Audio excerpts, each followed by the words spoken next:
Assalamualaikum warahmatullahi wabarakatuh. Di sini saya akan membacakan biografi tentang Supomo. Sebelumnya, saya izin memperkenalkan diri. Nama saya Muhammad Abi Rizkulo, nomor urut 20, dan teman saya Yahya Lufiyat Zaki, nomor urut 32. Profesor Dr. Supomo merupakan seorang pahlawan nasional Indonesia yang juga dikenal sebagai arsitek UUD 1945. Sebagai seorang ahli hukum pertama yang ada di Indonesia, Supomo turut pula berperan dalam pembentukan sistem hukum yang ada di Indonesia hingga akhir hayatnya. Pria yang lahir pada tanggal 22 Januari 1903 di Sukoharjo, Jawa Tengah ini berasal dari keluarga aristokrat Jawa. Kakek dari pihak ayah adalah Raden Tumenggung Reksowardono, Bupati Anam Sukoharjo kala itu. Sedangkan kakek dari ibu adalah Raden Tumenggung Wirjodiprojo, Bupati Nayak Seragen. Karena berasal dari keluarga priayi, Supomo beruntung memiliki kesempatan mengenyam pendidikan di ILS Europets Lagre School setingkat dengan sekolah dasar di Boyolali pada tahun 1917. Di tahun 1920, Supomo lalu meneruskan pendidikannya di Mulo Merwitz Gebright Lagre Onderwijs yang terletak di kota Solo.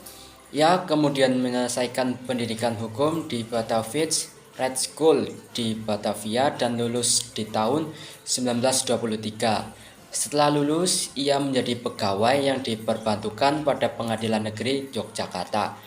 Menteri Keagamaan pertama di Indonesia ini kemudian berkesempatan melanjutkan pendidikan di Rijksuniversiteit University Leiden University di Belanda pada tahun 1924 di bawah bimbingan Cornelis van Vollenhoven, profesor hukum asal Belanda yang terkenal sebagai perancang ilmu hukum adat Indonesia.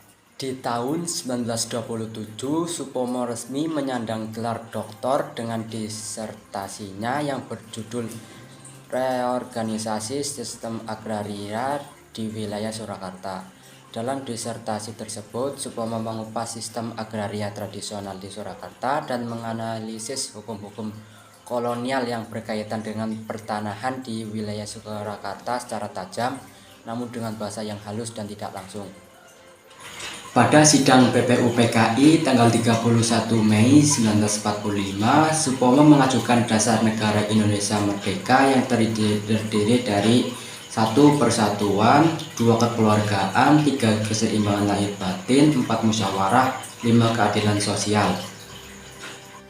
Supomo kemudian menjadi Ketua Panitia Kecil Perancang Undang-Undang Dasar yang bertugas merancang dan menyempurnakan naskah Undang-Undang Dasar yang merupakan hasil rancangan Dasar Negara Indonesia yang dikenal dengan nama Piagam Jakarta yang dirumuskan pada tanggal 22 Juni 1945. Supomo meninggal akibat serangan jantung di Jakarta pada tanggal 12 September 1958. Jenazahnya dikebumikan di pemakaman keluarga Kampung Yosoroto, Solo. Sekian dari kami. Bila ada salah kata mohon maaf. Wassalamualaikum warahmatullahi wabarakatuh.